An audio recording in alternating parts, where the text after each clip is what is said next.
wabarakatuh.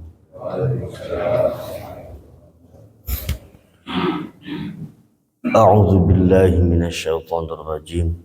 Bismillahirrahmanirrahim. Nawaitu taqarruban ilaika ya Allah, ibtigha'an wajhika ya Allah. Ilahi anta maqsudi wa ridhaka matlubi, a'tini mahabbataka wa ridhaka ma'rifat. برضا الله تعالى لحضرة النبي المصطفى سيدنا محمد صلى الله عليه وسلم وعلى آله وأصحابه وأزواجه وذريته وأهل بيته الكرام أجمعين.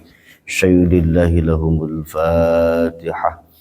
أعوذ بالله من الشيطان الرجيم. بسم الله الرحمن الرحيم. الحمد لله رب العالمين الرحمن الرحيم مالك يوم الدين إياك نعبد وإياك نستعين اهدنا الصراط المستقيم صراط الذين أنعمت عليهم غير المغضوب عليهم ولا الضالين. وإلى حضرة جميع المجتهدين المقالين في الدين خصوصا، وإلى حضرة خصوصا الشيخ قدس الله، وإلى حضرة جميع العلماء المفسرين والفقهاء المحدثين، وإلى جميع المصنفين المخلصين خصوصا الشيخ جلال الشيخ أحمد بن رسول حضرة جميع الشيخ من ربي كي خلق كي يهدي الشافي الخلق كي يقرب القلب من أمانة وإلى حضرات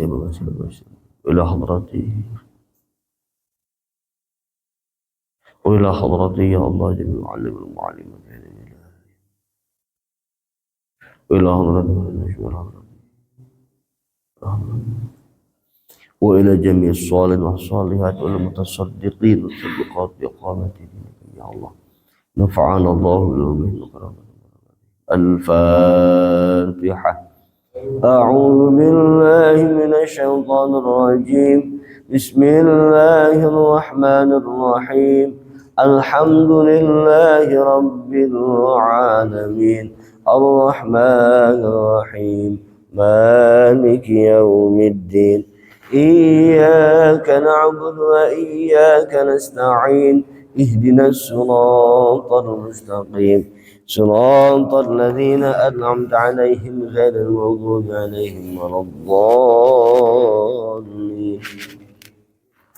ثم إلى رجل من المسلمين والمسلمات والمؤمنين والمؤمنات من مشارق الأرض إلى مغاربها في بر وبحر خصوصا آبائنا وأمهاتنا وجدنا وجداتنا ومعلم ربنا وإلى جميع القبور مع مسجد الرحمة وإلى جميع القبور المتصدقين والصديقات بقامة دينك يا الله خصوصا وإلى جميع القبور حاضر في المجلس. اللهم اغفر لهم وارحمهم وعافهم واعف عنهم.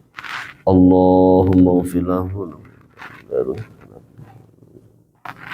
اللهم اغفر لهم وارحمهم وعافهم واعف عنهم. اللهم اغفر لهم.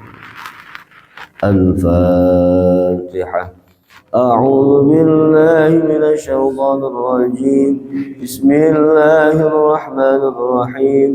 الحمد لله رب العالمين الرحمن الرحيم مالك يوم الدين إياك نعبد وإياك نستعين اهدنا الصراط المستقيم صراط الذين أنعمت عليهم غير المغضوب عليهم ولا الضالين.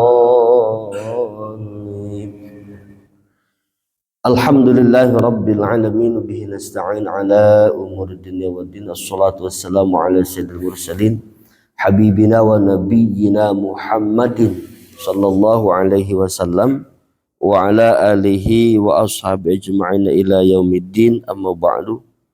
أعوذ بالله السميع العليم من الشيطان الرجيم. وقل ربي أعوذ بك من همزات الشياطين وأعوذ بك ربي أن يحضرون. قالوا سبحانك لا علم لنا إلا ما علمتنا إنك أنت العليم الحكيم. Qala rabbi syrah li sadri wa yassir li amri wahlul 'uqdatam min lisani yafqahu qawli. Kehadapan para masyayikh, para ulama, para zu'ama, para tuan-tuan guru, bil khusus kesepuhan kita, orang tua kita Mukarram Bapak Haji Hendro, alhamdulillah bisa hadir. Guru kita Al-Mukarram Bapak Ustadz Kadir, jajaran pengurus Masjid Jami Ar-Rahman, Bapak Ketua DKN Bapak Haji Firman, serta para staf jajarannya, Kang Rudi, Pak Agus Purwanto, dan Pak Agus Susanto. Pak Eko sehat? Alhamdulillah. Para hadirin, para jamaah semuanya mudah-mudahan dalam keadaan sehat lahir batinnya. Amin. Alhamdulillah, bersyukur kepada Allah, kita termasuk orang yang Allah panggil untuk menghadap Allah. Kalau kita malas sholat bukan berarti kitanya yang malas, tapi Allah nggak mau lihat muka kita. Kalau kita malas baca Quran, bukan kita yang malas, tapi Allah nggak mau ngobrol kita. Orang yang baca Quran berarti orang itu sedang ngobrol dengan Allah. Orang yang sedang sholat berarti orang itu sedang menghadap Allah. Jadi kalau kita malas sholat, bukan kita yang malas, tapi Allah lagi nggak mau lihat muka kita. Masya Allah. Maka kalau lagi sholat, tanamkan keikhlasan, tanamkan ketawaduan, tanamkan ketadarruan. Raga kita, lahir kita menghadap Allah, batin menghadapkan ke Allah. Maka Allah nggak mau lihat orang yang sholat tapi hatinya sombong. Allah nggak mau lihat orang yang sholat tapi hatinya penuh dengan kemunafikan. Na'udzubillah, na'udzubillah. Yuk kita berbenah diri, yuk kita mengevaluasi. Karena kita nggak mau Allah lihat hati kita penuh dengan kebusukan dan kemunafikan. Na'udzubillah. Salat serta salam Allah semoga selalu tercurah limpah keharibaan baginda Rasulullah Muhammad sallallahu alaihi wasallam. Baik, waktu kita terbatas karena sampai syuruk ya. Insyaallah pertemuan kali ini surat Al-Ahzab ayat berapa saya lupa, kalau nggak salah ayat 6 ya. Insyaallah sampai dengan ayat 8. Tabarukan A'udzu billahi minasy syaithanir rajim. Bismillahirrahmanirrahim. An-nabiyyu awla bil mu'minina min anfusihim wa azwajuhu ummahatuhum wa ulul arhami ba'duhum ila awla bi ba'd في كتاب الله من المؤمنين والمهاجرين إلا أن تفعلوا إلى أوليائكم معروفا كان ذلك في الكتاب مسطورا وإذ أخذنا من النبيين ميثاقهم ومنك ومن نوح وإبراهيم وموسى وعيسى بن مريم وأخذنا منهم ميثاقا غليظا ليسأل الصادقين عن صدقهم وعد للكافرين عذابا أليما صدق الله العظيم. Allahu a'lamu bimurad maksudi. A'udzu billahi minasyaitonir rajim. A'udzu, aku berlindung billahi kepada Allah, minasyaitani, dari segala macam bentuk dan syaitan ar-rajim yang dirajam. Bismillahirrahmanirrahim. Bismillah dengan menyebut asmaning Allah. Ar-Rahmani ay mun'imi bijala ili ni'ami, Ar-Rahimi ay mun'imi bidaqaiqiha. An-nabiyyu, bahwa derajat nabi, aula bil mu'minina, itu lebih unggul daripada orang-orang yang beriman, min anfusim, daripada diri mereka, wa azwajuhu, dan bahwa istri-istrinya Nabi, ummahatuhum, itu ibu-ibu mereka, orang-orang mukmin, kedudukannya artinya fi hormati nikahin alaihim, istri Nabi haram dinikah oleh para sahabat dan orang-orang mukmin alaihim. Wa ulul arhami, dan terhadap zu al qurbat, hubungan kerabat, hubungan darah. Ba'duhum aula bi ba'din, ba'duhum bahwa sebagian aula itu mengurus bi ba'din terhadap sebagian, fil iras terhadap hal waris, fi kitabillahi dalam kitab Allah, minal mu'minina dari orang-orang beriman, wal muhajirina dan orang-orang muhajirin, illa an taf'alu, tidak bisa saling mewariskan, maksudnya illa kecuali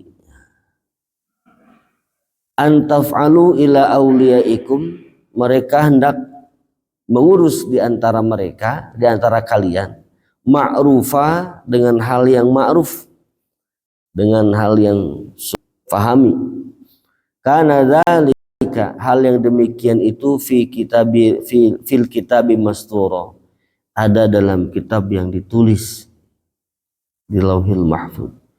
Wa id akhadna, dan ingatlah ketika kami ambil minan nabiyina, dari para nabi, mitsaqahum, janji mereka, wa minka, dan dari engkau ya Muhammad, wa min Nuhin, dan dari Nabi Nuh, wa Ibrahim, dan dari Nabi Ibrahim, wa Musa, dan Nabi Musa,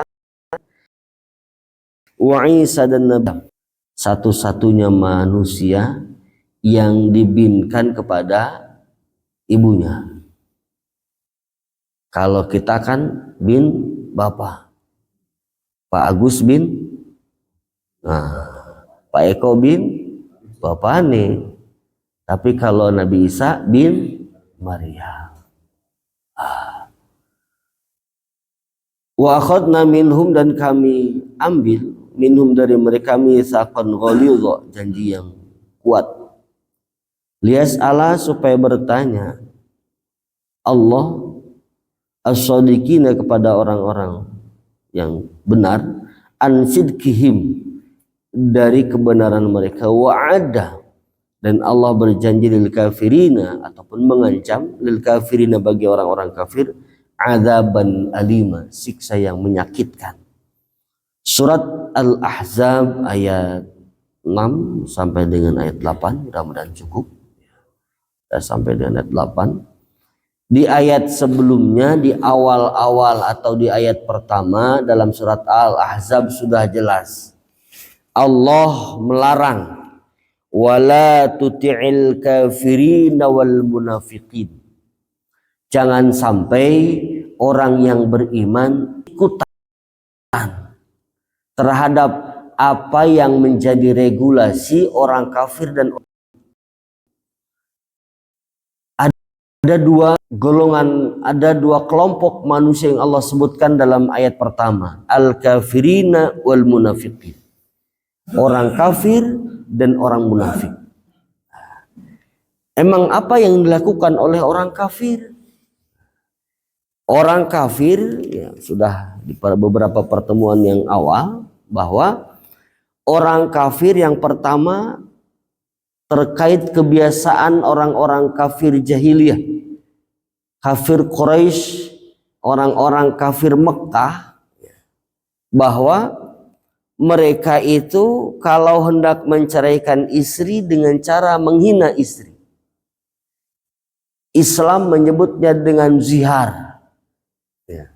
Zihar itu menyamakan istri dengan punggung ibu. Jadi kalau orang kafir Quraisy, kalau orang-orang kafir Mekah mau menceraikan istri, kamu seperti ibuku, nah itu menzihar. Nah, Islam melarang kepada orang-orang yang beriman untuk tidak mengikuti aturan yang dipakai oleh orang kafir. Mana? Yang pertama, ketika menceraikan istri tidak usah dengan kalimat zihar. Yang kedua, zihar ketika seorang suami mengatakan istri ibarat punggung ibunya, tidak serta-merta jatuh talak. Kalau orang kafir Kalau orang Arab pada saat itu ketika dia menyamakan istri dengan punggung ibunya, dalam tanda kutip menghina istrinya, maka jatuh talak dan tidak bisa kembali lagi.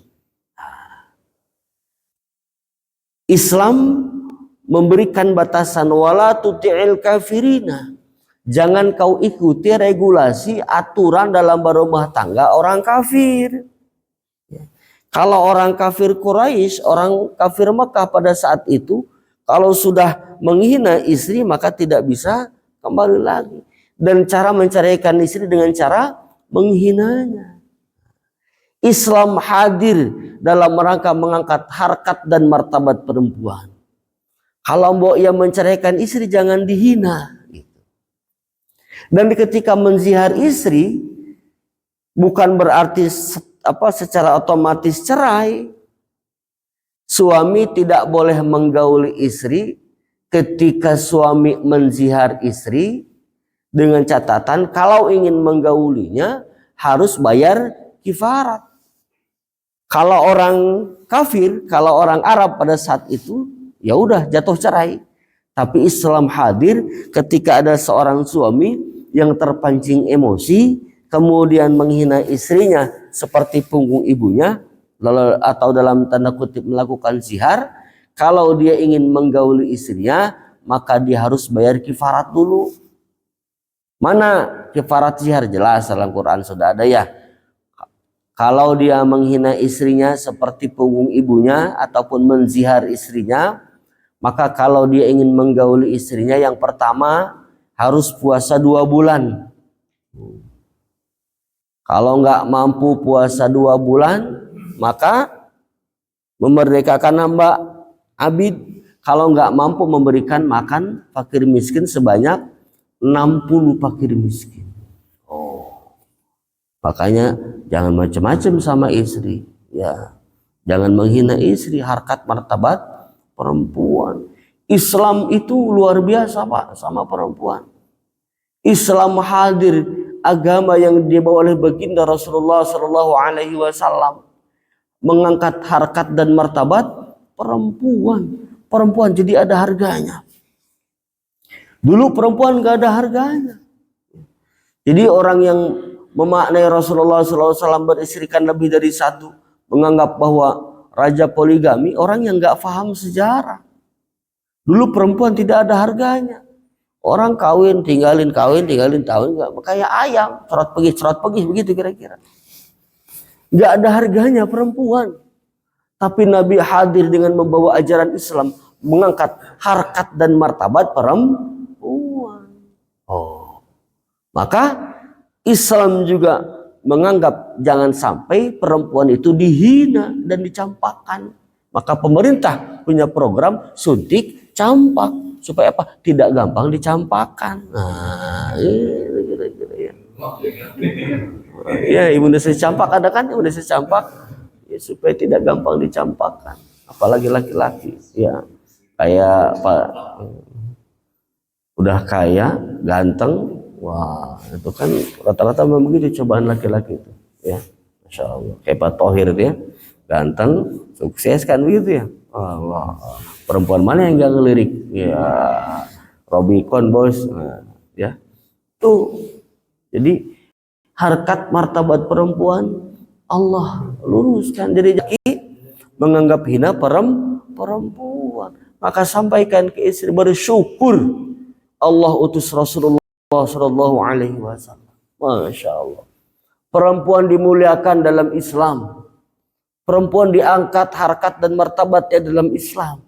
Sehingga orang atau laki-laki yang menganggap hina perempuan, dialah orang yang paling hina.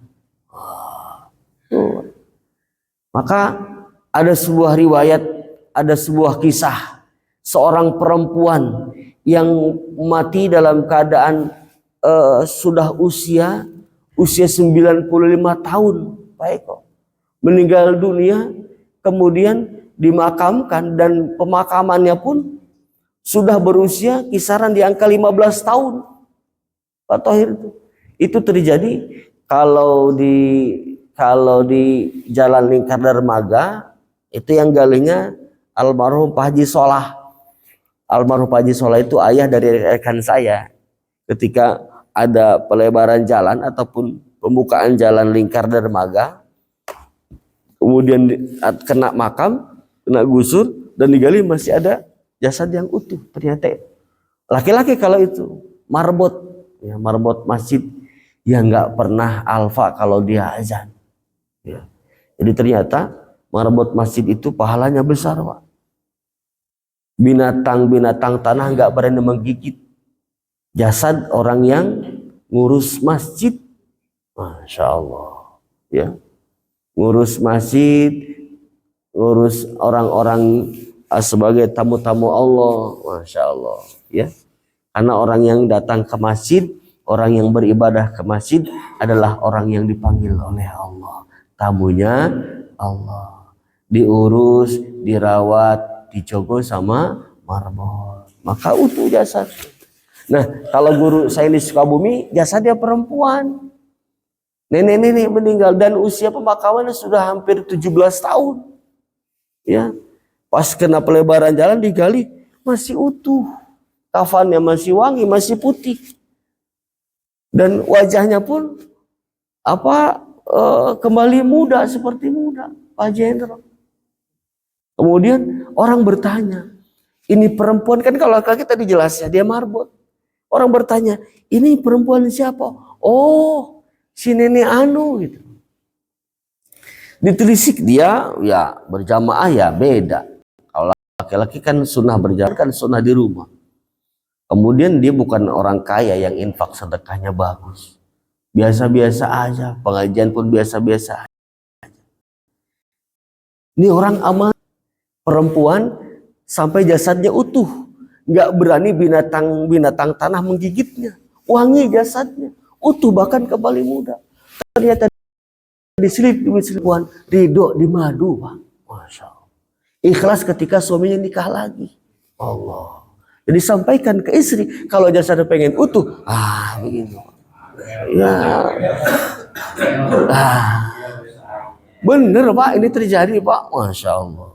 Jadi kalau jasad istri pengen utuh, ya sampaikan materi ini ke istri-istri ibu, istri bapak-bapak, ya, Masya Allah. Jadi untuk materi kajian kali ini, kalau jasad ingin utuh, maka ya sampaikan saja ke istri masing-masing, ya. Angel, Pak. Angel. Masya Allah. Nah,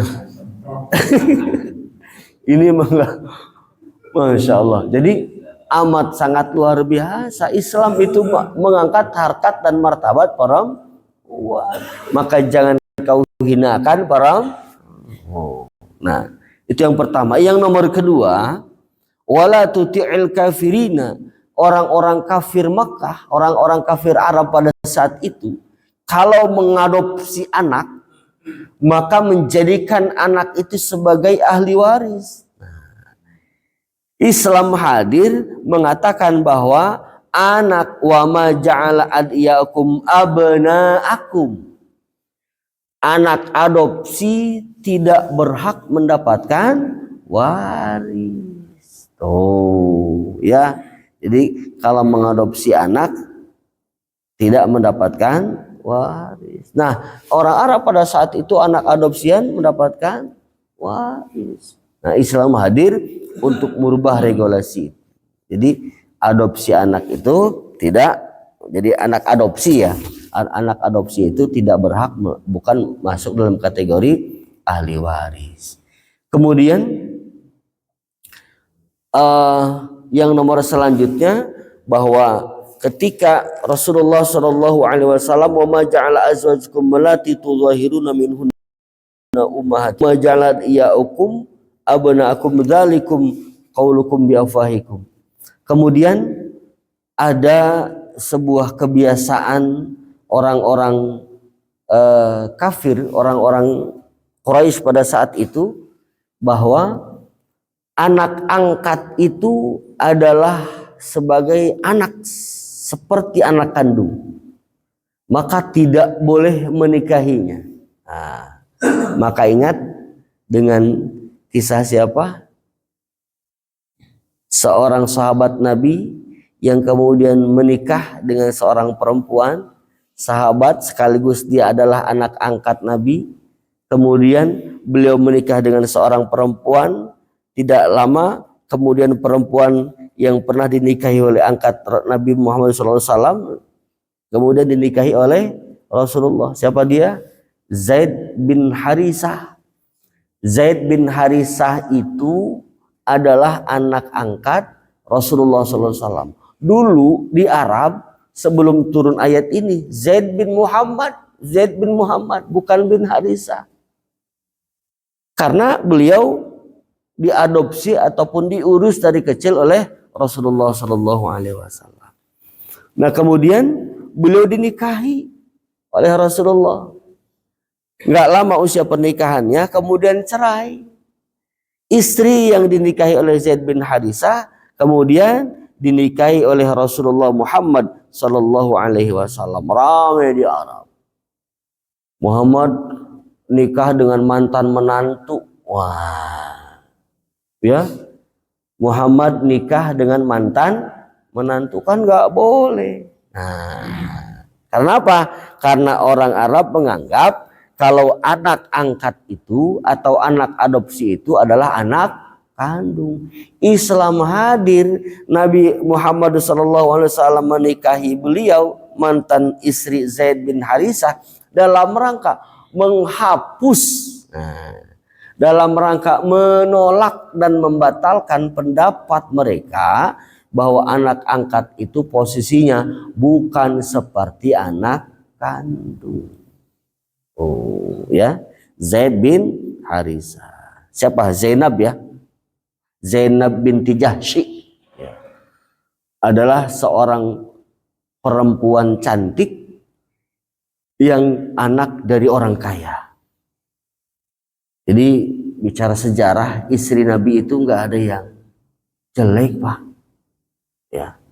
Zainab binti Jahsy, kemudian Maria Al-Qibti itu kan seorang perempuan yang masih keturunan Mesir dan Rasulullah SAW tinggalkan beliau di perbatasan ya. Di antara Mekah Madinah dan di antara Mekah dengan negara lain ya. Di perbatasan. Jadi salah satu sunnah Nabi punya istri diam di perbatasan antara Depok dan Bogor. Nah itu. Jadi cari perumahan daerah sana Pak, perbatasan Depok dan Bogor. Simpan di situ istrinya. Sunnah Nabi. Nah gitu kira-kira. Karena Maria Al-Qibti itu seperti itu. Ya. Kemudian banyak ya. Hafsah bin Umar. Karena Sayyidina Umar radhiyallahu an punya anak namanya Hafsah. Seorang janda yang cantik. Hafsah kan cantik. Masya Allah. Ya. Jadi orang yang nggak paham sejarah, yang ngopinya kurang jauh, kalau mengatakan istri Nabi tua-tua, enggak bos. Janda cantik. Jadi sunnah Nabi nikahi janda yang kesimpulannya ke situ kira-kira Pak. Ya. Itu yang nomor selanjutnya. Nah, maka wala tuti'il kafirina wal munafikin. Jangan sampai kita mengikuti atas apa yang menjadi aturan kehidupan orang-orang kafir dan orang-orang munafik. Terkait dengan wala tuti'il munafikina itu terkait nanti di ayat 9 ke sana. Karena sudah berbicara tentang kondisi perang Khandaq, perang yang dikenal dengan perang Parit ya. Nanti kita buka, nanti ada waktunya. Nah, di ayat 6, 7 dan 8 Allah Subhanahu wa taala menjelaskan an-nabiyyu aula bil mu'minina min anfusihim wa azwajuhu ummahatuhum wa ulul arhami ba'dhum ila ba'din. Predikat ataupun status nabi aula bil mu'minina min anfusihim, jauh lebih utama daripada diri kita. Artinya kita harus lebih mencintai Allah dan Rasulnya daripada mencintai diri kita sendiri. Diri kita sendiri cintanya nomor 2 setelah Allah dan Rasulnya. apalagi istri dan anak, Pak. Wah, jadi jangan sampai gara-gara anak istri ibadah sama Allah ditinggalin. Istri dan anak posisinya jangan pernah simpan di dalam hati. Cinta Allah dan Rasul harus di hati. Nah, ya. Artinya jangan sampai kita melaksanakan kewajiban tapi gara-gara anak istri sampai meninggalkan kewajiban kita dengan Allah. Tapi ingat, perintah Allah dan Rasul juga kita mendahulukan hak istri. Hak istri, hak anak adalah kewajiban suami. Nah, ini Pak nih. Harus balance sistem keseimbangan dalam kehidupan. Jangan sampai kita mendahulukan hak Allah, ibadah, tapi anak istri kita abaikan. Kita sholat berjamaah, tapi kita nggak pernah tahu apakah anak kita sholat ataupun tidak. Jangan pernah mengira doa kita diijabah. Jelas dalam Syu'bul Iman, dayus namanya. Kata malaikat, woi, doa, lihat no anak bini lo, terbuka aurat, diam-diam baik. Woi, doa lo ditolak. Kenapa? Anak bini lo diem, lo nggak omen, nggak open, tau nggak open? Didiemin. Anak bininya nggak sholat, nggak dimarahin, nggak ditegur. Anak istri, istri dan anak perempuannya terbuka aurat, nggak dimarahin, nggak ditegur. Dia sibuk dengan ibadahnya sendiri, dia sibuk dengan berjamaah, dia ngedoa, ya Allah, ya Allah. Kata Allah, Dayus antum, ada sebuah pembiaran dalam melakukan maksiat, itu dosa. Dan orang yang dayus apa? Doanya ditolak oleh Allah. Tuh. Makanya ada hak, ada kewajiban. Hak anak dan hak istri kita harus penuhi. Apa? Mendapatkan hak pendidikan, mendapatkan hak pengawasan, mendapatkan hak pengajaran, mendapatkan hak bimbingan, mendapatkan hak nafkah lahir dan nafkah batin. Masya Allah. Itu hak keluarga kita. Hak anak, hak istri, kewajiban suami, kewajiban ayah. Ya, jadi jangan sampai kita menuntut hak tapi melupakan kewajiban. Kewajiban seorang istri melayani suami. Maka sering saya sampaikan, selagi suami menjalankan kewajibannya, memenuhi hak-hak istri, maka kewajiban istri taat sama suami, walaupun suaminya nggak pernah sholat, tetap kewajiban istri mah taat sama suami. Jangan pernah mandang, wah papa juga nggak pernah sholat, ngapain? Ada yang nanya ke saya itu, Pak Ustadz, bagaimana kewajiban nafkah lahir saya dipenuhi, nafkah batin saya dipenuhi, cuma satu kelemahan suami saya, nggak pernah sholat, kayaknya nggak doyan ke masjid. Apakah saya mesti taat? Jawaban saya satu, tetap harus taat sama suami ibu, sama suami Anda. Terkait dia mau sholat mau nggak, itu urusan dia, urusan suami ibu. Harus diurus, makan, kasih makan, diurusin, itu ngurus kebo, kan begitu. Iya, ini mana ada kebo sholat, kan begitu. Iya, itu ngurus kebo. Mending Pak Ustadz kebo bisa dijual, gitu kan. Iya, kewajiban istri kan begitu, tanpa melihat suami itu mau bagaimana, yang penting hak kamu sebagai istri dipenuhi lahir batinnya.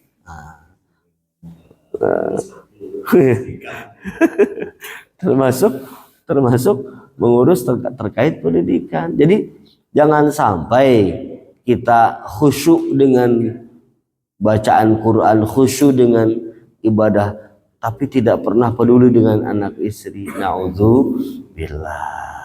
Ya, pastikan mama, papa mau berangkat ke masjid.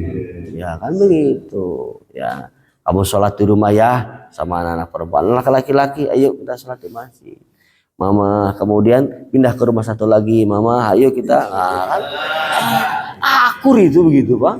Masya Allah, kan luar biasa itu. bahagia seperti itu. Masya Allah, ya luar biasa. Tuh, nah kedudukan Allah dan Rasulnya jauh dibanding kedudukan diri kita sendiri. Cintailah Allah dan Rasulnya harus melebihi cinta kita kepada diri kita sendiri dan orang-orang lain. Wa azwajuhu ummahatuhum. Begitupun istri-istri Nabi adalah aula bil mu'minin. Termasuk di dalamnya hurmatun nikahihinna alaihim. Haram menikahi istri-istri Nabi. Tidak boleh, haram. Wa ulul arhami ba'dum aula bi ba'din. Nah, setelahnya Allah dan Rasulnya dalam posisi pertama, ketaatan kita terhadap Allah dan Rasulnya. Kemudian wa ulul arhami ba'dum ila ba'din. Di antara kita, saudara, hubungan darah harus aula bi ba'din. Saling mengurusi, saling memperhatikan. Ya, kakak, adik, ya minimal jalin tali silaturahmi. Ya sekarang nggak sulit kok. Ya, ada handphone, video call, abang sehat, Dinda sehat, ya telepon dan kasih tahu sama anak-anak kita. Nih Pak Lemu, nih Pak Demu, ya. Kemudian ini apa? Ini tulang kamu kalau dalam Batak ya. Tulang itu paman ya. Ini tulang kamu, Cok. Ya, harus kita kenalkan itu. Ya, apalagi masih satu darah dengan kita. Ya, Masya Allah. Jadi wa ulul arhami ba'dum aula bi ba'din fi kitabillahi minal mu'minin. Harus kita kenali karena satu sama lain saling mewarisi, ya. Bisa dan mendapatkan waris ponakan kita apabila adik kita laki-laki meninggal dan tidak punya anak laki-laki. Anak kita itu bisa dapat waris, Pak. Ya. Jadi keponakan itu bisa dapat waris kalau pamannya meninggal tidak punya anak laki-laki. Dapat waris tuh. Wah. Dan keponakan misan berarti ya sepupu dari saudara laki-laki itu bisa jadi wali bagi sepupu dari anak laki-laki. Bisa dipahami, Pak? Bisa ya? Kita punya adik laki-laki, ya, dia punya anak perempuan, meninggal dia, yang ada tinggal udah kakek semua udah meninggal. Itu posisinya sepupuan. Anak saya laki-laki, anak adik saya perempuan. Adik saya laki-laki ini. Itu bisa jadi wali ini anak saya laki-laki. Menikahi anak adik saya yang perempuan. Posisinya bisa jadi laki-laki, bisa jadi wali, bisa jadi suami. Karena sepupu boleh nikah ya. Di antara sepupu itu boleh. Jadi adik kakak itu boleh besanan. Boleh Pak Eko. Ya. Adik kakak boleh besanan.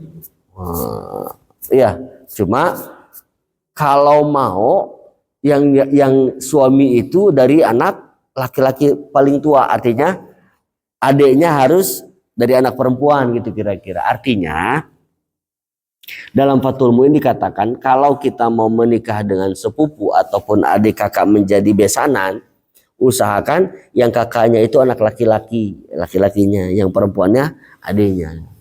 Itu karena yurisul bisa mewariskan apa, anaknya itu bisa kurus, kalau dalam bahasa kita penyakitan lah, ada jadi ada mantak kalau dalam bahasa Sundanya, ayam mantak. Nah boleh, tapi boleh ya, boleh sepupuan itu bisa posisinya bisa menjadi suami, bisa menjadi wali. Maka wa ulul arhami ba'duhum aula bi ba'din fi kitabillahi minal mu'minin. Bisa yang namanya saudara satu darah itu kuat, Pak. Masya Allah. Bisa saling mengurusi. Ya, makanya aula bi ba'din kalimatnya. Bisa saling mengurusi, bisa saling mengawasi. Ya. Dan ketika adik kita sudah wafat, itu keponakan tanggung jawab kita itu. Ya. Tanggung jawab kita, baik diwasiatkan ataupun tidak. Tanggung jawab apalagi dalam keadaan tidak punya harta, tanggung jawab kita. Ponakan-ponakan kita kan tanggung jawab kita. Oh, Masya Allah. Ya. Jadi, jadilah orang yang bisa aula biba'din. Bisa mengurus antara semua. Karena bagian dari kewajiban antara ulul arham. Siapa? Yaitu orang yang masih ada hubungan darah dengan kita. Wal muhajirina illa an taf'alu ila awliyaikum ma'rufa. Berbeda kalau seandainya tidak ada ikatan darah. Kalau itu tidak menjadi ba'dum aula bi ba'din. Sah-sah saja. Tidak bisa saling mewariskan. Sahabat Ansor tidak bisa mewariskan harta ke sahabat Muhajirin. Dan seterusnya dan sebaliknya. Tapi illa an taf'alu ila awliyaikum ma'rufa. Bukan berarti tidak bisa berbuat baik. Monggo. Ya. Saling berbagi silahkan. Tapi jatuhnya bukan waris. Itu. Yang waris itu adalah wa ulul arham. Yang masih ada hubungan darah. Kalau tidak ada hubungan darah maka jatuhnya bukan waris. Hibah, wasiat itu pun dibatasi oleh hukum fikih. Nggak boleh lebih dari sepertiga. Bahkan nggak boleh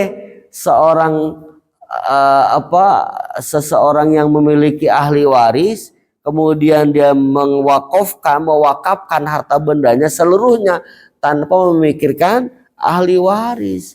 Itu nggak boleh, dosa itu, Pak. Jadi aneh kalau ada seorang tokoh agama, Pak Ustadz, saya punya tanah 1000 meter dan 1000-1000-nya saya punya anak 3, nggak usah saya wariskan mereka. Nanti kalau saya wariskan mereka nanti akan berebut. Nggak usah, satupun nggak ada yang saya kasih. Semuanya saya wakafkan untuk masjid. Semua saya wakafkan, saya hibahkan untuk kepentingan agama. Kemudian Pak Ustadz, alhamdulillah terima kasih Bapak ini soleh. Ustadz bego itu namanya. Seharusnya Pak harus izin ahli waris. Ridho nggak di ahli waris kan begitu? Nggak bisa begitu Pak. Oh, itu namanya ba'duhum aula bibadin, punya kewajiban. Jadi kita sebagai tokoh agama jangan main terima baik. Tak dulu Pak, anak-anak Bapak bagaimana ini? Udah nggak usah, nanti ada ribut. Semuanya nggak bisa begitu Pak. Nggak boleh lebih dari sepertiga. Berarti kalau 1000, sepertiganya berapa? 300 meter lah cukup. Ya, yang 700 ya wis itu bagi 3. Itu kan kalau memang mereka semua laki-laki. Jadi jangan sampai begitu. Tuh Islam begitu aturan. Jadi apa disebutnya? Berbeda memang pada saat ketika belum ada hukum waris, belum ada tentang regulasi itu. Ingat ketika Ibnu Mas'ud radhiyallahu an, seorang sahabat Nabi yang pada saat detik-detik beliau mewafatkan begitu, bahwa ya Rasul, harta bendaku aku wakafkan, harta bendaku aku sedekahkan untuk perjuangan agamamu ya Rasulullah. Ya. Kemudian kata Rasul, apa yang kau sisakan untuk anak dan istrimu? Apa jawaban beliau? Aku sisakan anak dan istriku adalah surat Al-Waqi'ah. Surat tanahnya pegang sama engkau ya Rasul. Aku sedekahkan, aku wakafkan semuanya untuk kepentingan Islam. Anak dan istriku aku sudah wasiatkan surat Al-Waqi'ah. Kenapa? Supaya mereka enggak hidup miskin. Kondisi iman pada saat itu beda Pak Eko. Dan itu belum turun tentang hukum wasiat, fikih, waris dan seterusnya. Ya. Jadi kalau anak zaman sekarang udah ayah wasiatkan ini surat Waqiah, surat tanahnya buat infak ke masjid. Nggak bisa begitu, dicekek anak kita Pak. Ya. Aduh, nggak bisa. Karena apa? Imannya masih kurang. Karena kan jelas bagi siapapun di antara kita yang dalam surat Al-Waqiah tidak akan Allah biarkan hidup miskin. Wah, iya. Makanya dalam surat Waqiah. Kapan dibacanya? Kalau berdasarkan keterangan dalam kitab tafsir Sawi terutama, itu dibaca sebelum tidur. Tapi terserah itu. Mau dibaca ba'da asar, ba'da maghrib, yang penting jangan berani ninggalin baca surat Waqiah. Di samping baca surat-surat yang lain, apalagi kalau sampai punya apa ya disebut, kalau saya bahasanya hanca ya. Dalam sebulan sudah berapa kali khatam Quran. Jangan sampai seumur hidup belum pernah khatam Quran ya. Minimal satu kali duduk enggak satu lembar ya, satu kaca gini, satu buka ya. Tutup lagi, besok lanjut lagi di halaman berikutnya. Harus punya itu. Karena alat komunikasi kita buat ngobrol dengan Allah adalah Al-Quran. Bagi siapapun di antara kita yang pengen ngobrol sama Allah, maka bacalah Quran. Masya Allah ya. Hanya insya Allah dah istiqomah sepertinya nih ya jamaah Ar-Rahman. Insya Allah banyak yang rajin baca Qurannya. Kelihatan Qurannya juga udah pada jelek-jelek. Itu tandanya sering dibaca berarti Pak. Ya Allah, sering dibuka gitu ya. Luar biasa. Jadi jangan sampai Quran itu nggak dibaca. Nah, intinya bahwa ketika terhadap sesama muslim pun punya aturan main ya, tidak bisa saling mewariskan. Karena dzalika fi kitabi mastur. Yang demikian itu memang sudah ada dalam kitab yang dituliskan di Lauhul Mahfuz. Wa idz akhadna minan nabiyyina mitsaqan, belum isyraq ya. Wa idz akhadna minan nabiyyina mitsaqahum wa minka wa min Nuh wa Ibrahim wa Musa wa Isa bin Maryam wa akhadna minhum mitsaqan ghalidha. Ayat ini sebagai ayat yang menjelaskan terkait rasul ulul azmi. Seorang rasul yang menjadi dalam bahasa kitanya seorang rasul yang memang ujian hidupnya lebih berat dibanding yang tidak disebutkan dalam ayat ini. Wa minka, dan engkau ya Muhammad, wa min Nuhin Nabi Nuh, wa Ibrahim dan Nabi Ibrahim, wa Musa Nabi Musa, wa Isa bin Maryam dan Nabi Isa bin Maryam adalah yang kita kenal dengan Rasul Ulul Azmi. Seorang Rasul yang ujian hidupnya berat. Masya Allah. Dan kekuatan keyakinan dalam hatinya kuat. Seorang Nabi, seorang Rasul yang mengajarkan kepada umatnya tentang melaksanakan kewajiban tanpa memikirkan haknya. Nabi Allah Ibrahim alaihi salam tidak pernah berpikir di dalam hatinya api yang membakar tubuhnya bisa menjadi dingin. Keyakinan yang ada dalam hatinya lah yang ada, ya Allah, engkau nggak mungkin mendiamkan aku. Begitu. Nabi Musa tidak pernah berpikir tongkat yang dibawanya bisa membelah lautan dan lautan bisa menjadi jalan. Kata Allah, jalan. Tugas saya nurut sama Allah. Tugas saya ibadah sama Allah. Terkait Allah memasukkan saya ke surga ataupun apapun konsekuensi ke depan yang terjadi, bukan urusan saya. Itu menjadi urusan Allah. Begitu. Masya Allah. Tugas saya ibadah kepada Allah. Tugas saya baca Quran. Tugas saya baca Waqiah. Allah mau bikin saya kaya ataupun tidak, itu urusan Allah. Wah. Tugas saya salat sunat duha sebagai upaya pendekatan diri saya kepada Allah. Dari salat duha saya Allah bikin saya kaya, terserah Allah. Yang penting saya istiqomah dalam melakukan ibadah salat duha. Begitu. Jadi nggak pernah mikirin sesuatu yang bukan menjadi kewajibannya. Tugas kita berdoa diijabah ataupun tidak, itu urusan Allah. Nggak mungkin Allah nyuruh kita berdoa kalau Allah tidak menyiapkan ijabah. Jangan mikirin ijabah, udah.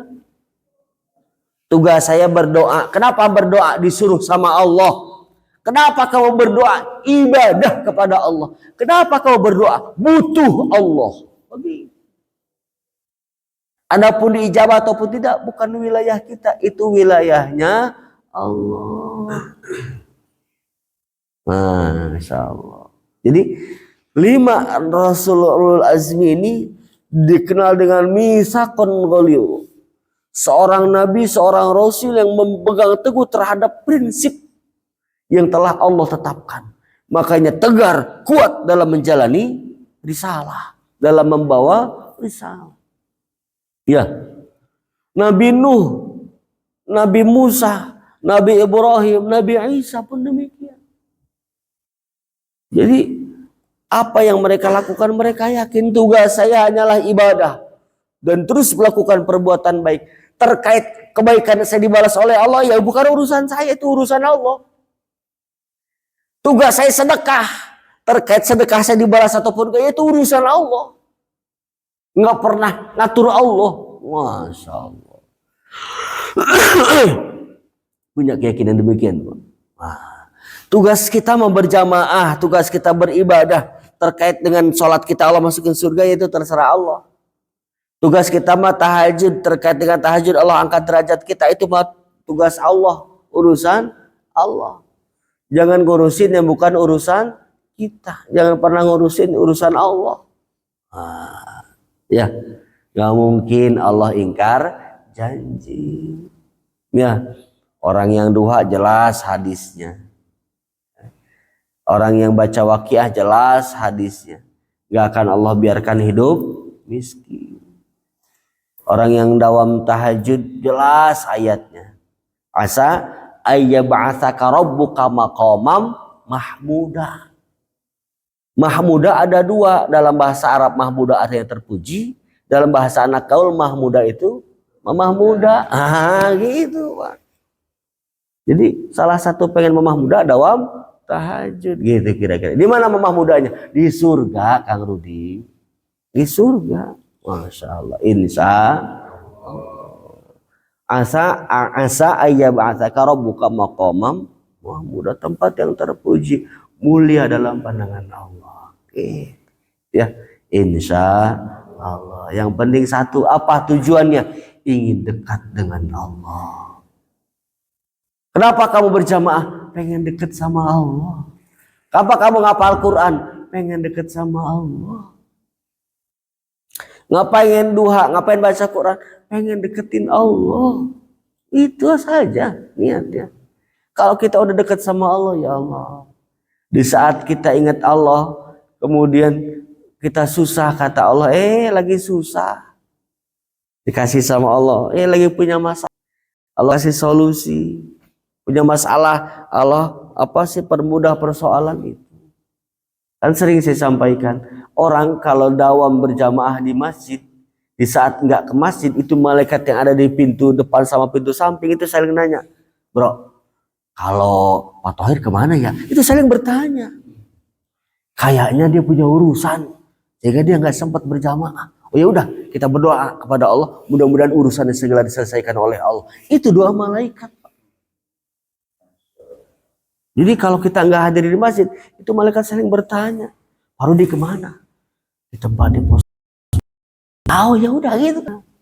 Emang udah punya? Belum sih. Udah kita ngedoa begitu kan kira-kira. Ya, makanya saya pelanin nih, takut kedengeran kan begitu. Masya Allah. Jadi seluruh makhluk Allah ketika kita berupaya dekat dengan Allah, mereka tidak tinggal diam. Ya, mereka tidak tinggal diam. Akan membantu kita karena apa? Kita sedang berupaya ingin dekat dengan Allah. Insya Allah. Ya, ngapain berjamaah? Pengen dekat sama Allah. Orang yang tujuan dan motivasinya pengen dekat sama Allah, nggak peduli orang mau muji, orang mau hina, bodo amat. Kenapa? Orientasi saya adalah Allah. Ya. Karena pujian pujian dari orang lain adalah racun dalam kehidupan. Iya. Kalau dipujikan, wah melayang, masya Allah, bahaya itu, bahaya. Na'udzubillah. Ya. Jadi ngapain sih nyari pujian? Ngapain? Ya. Tujuan kita mah apa? Pengen dekat sama Allah. Kalau sudah dekat sama Allah, apa kata Allah? Farauhun wa rihanun wa jannatul na'im. Maka akan mendapatkan ketenangan hidup, akan mendapatkan kebaikan rizki, dan pulangnya akan mendapatkan surga yang penuh dengan kenikmatan. Karena kita berasal dari surga, pulangnya harus ke surga. Ya, mudik orang Wonosobo harus ke Wonosobo, bukan ke Wonogiri. Kecuali tukang bakso, itu ke Wonogiri, kan itu. Iya, ya. Wah, jadi harus tepat kita ini. Masya Allah. Lias ala sadiqina an sidqihim wa'adda lil kafirina azaban alima. Ini merupakan sebuah ayat bahwa Allah menyiapkan 5 rasul-rasul ulul azmi sebagai tablighur risalah tabkitan lil kafirina bihim, sebagai penguat, karena memang 5 yang disebut dengan rasul-rasul ulul azmi ini adalah orang-orang yang khiyarun min khiyarin. Dari 124.000 nabi dan rasul, ada 313 nabi dan rasul yang dipilih oleh Allah. Kemudian dipilih lagi dari 313 menjadi 25 nabi dan rasul, yang itu harus kita imani. Beriman kepada nabi dan rasul itu minimal di angka 25, berarti harus hafal. Ya, karena bagian dari rukun iman. Termasuk rukun iman. Rukun iman kan ada 6.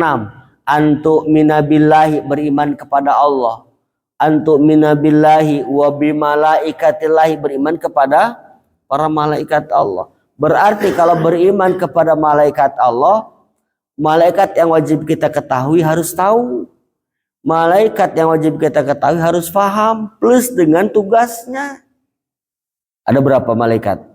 10. Jibril, Mikail, Israfil, Ijrail, Munkar, wa Nakir, Raqib Atid, Malik Ridwan.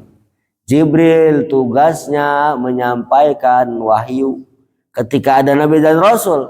Ketika sudah tidak ada nabi dan rasul, apa tugas Jibril? Apakah pensiun? Tidak. Ngapain? Memberikan ilmu, memberikan hidayah, memberikan rahmat. Ya. Kemudian siapa lagi? Mikail, apa tugasnya? Mikail. Tugas malaikat Mikail.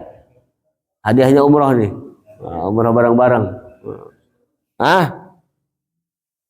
Izin minum ya.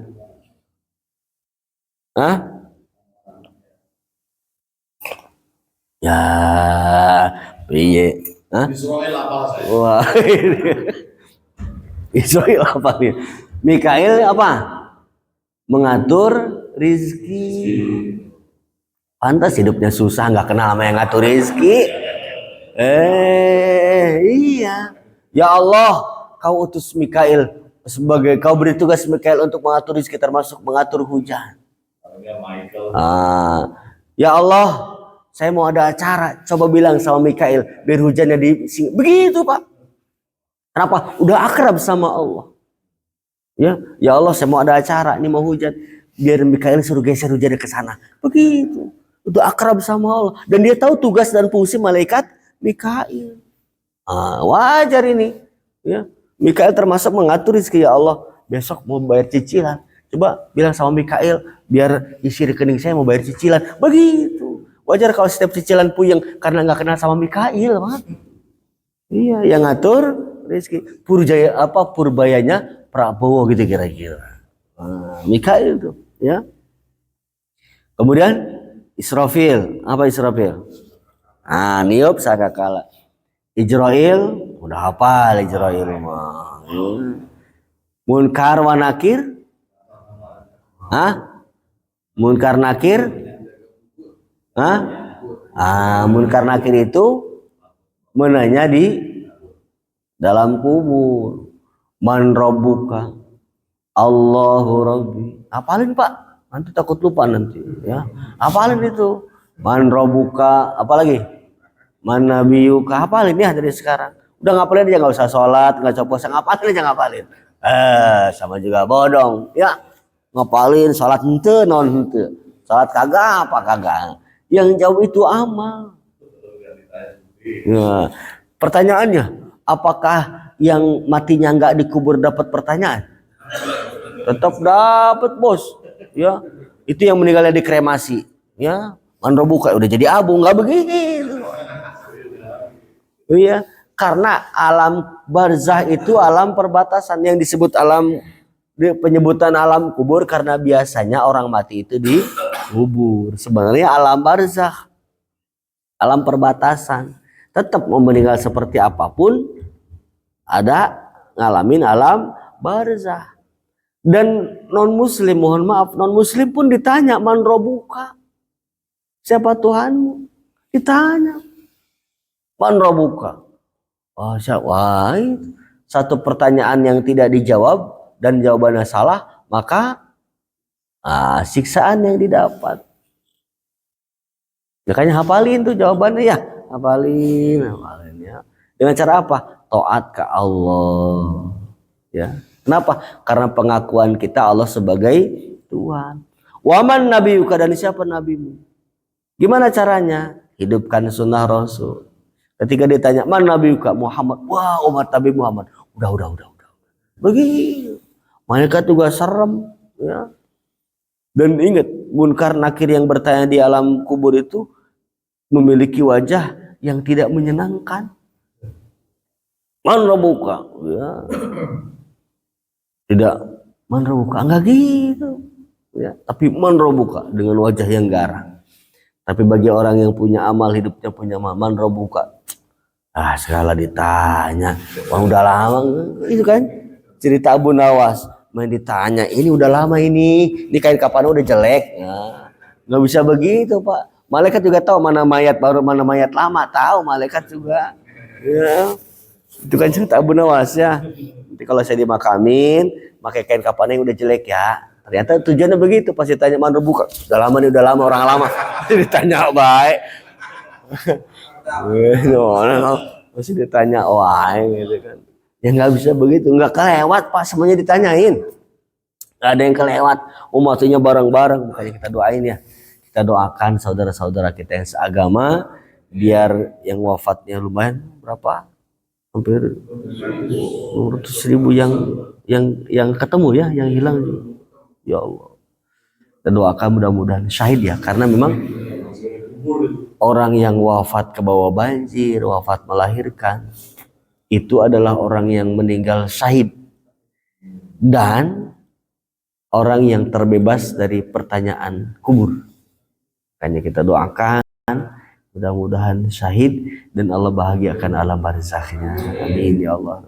Luar biasa ya, sampai ada yang Basarnas menemukan anak yang dipeluk oleh ibunya. Insya Allah. Luar biasa. Makanya kita pengen kita wafat dalam keadaan berbuat baik, meninggal lagi sholat, lagi ngaji,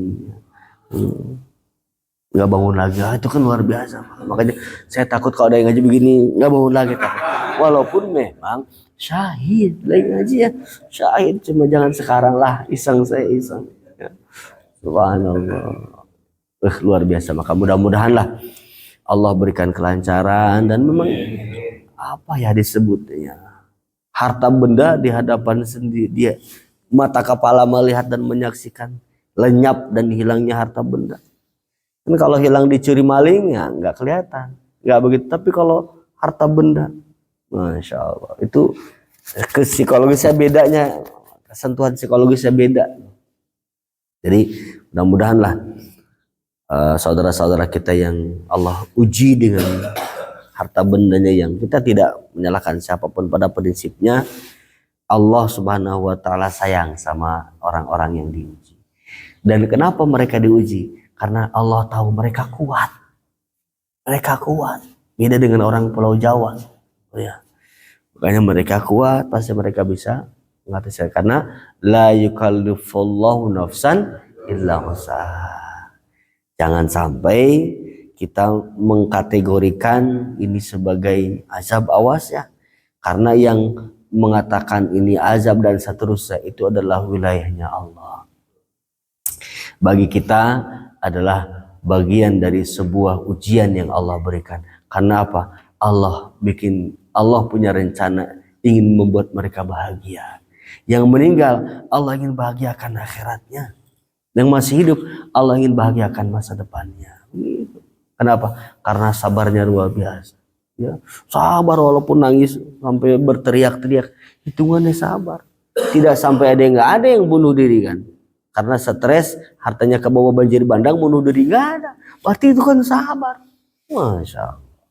Ya, ini menunjukkan bahwa Allah sayang terhadap mereka. Maka mudah-mudahan balasan kebaikanlah yang kita doakan kepada mereka. Mudah-mudahan saudara-saudara kita senantiasa Allah berikan kebaikan yang berlipat ganda.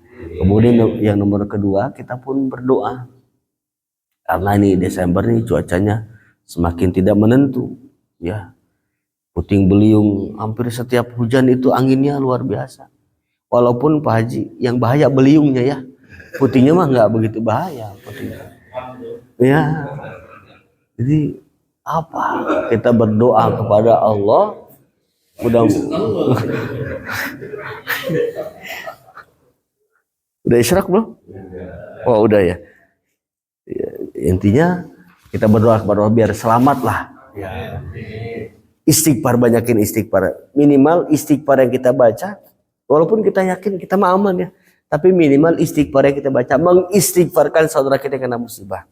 Ya, mengistighfarkan saudara-saudara kita, lingkungan kita dari hal-hal yang bersifat bahaya lah, musibah. Karena kita nggak tahu yang namanya cuaca ekstrim masih terus menghantui di sepanjang bulan Desember, sepanjang akhir tahun 2025. Kita minta diselamatkan oleh Allah Subhanahu wa taala. Al-Fatihah. A'udzubillahi minasyaitonir rajim. Bismillahirrahmanirrahim. Alhamdulillahirabbil alamin. Iyyaka na'budu wa iyyaka nasta'in. Shiratal ladzina wallahu a'lam bishawab. Allahumma shalli ala sayyidina Muhammadin fil awwal wal akhir barik wa sallim radhiyallahu ta'ala an sahabati sayyidina Rasulullah ajma'in. Amin ya Allah ya rabbal alamin. Rabbil fa'im wa lam tana rabbi alimna alladhi yanfa'una rabbi faqina faqina qurbatina lana fi din tawassalna bi ta'lim anta rizqana wasi'an rizq.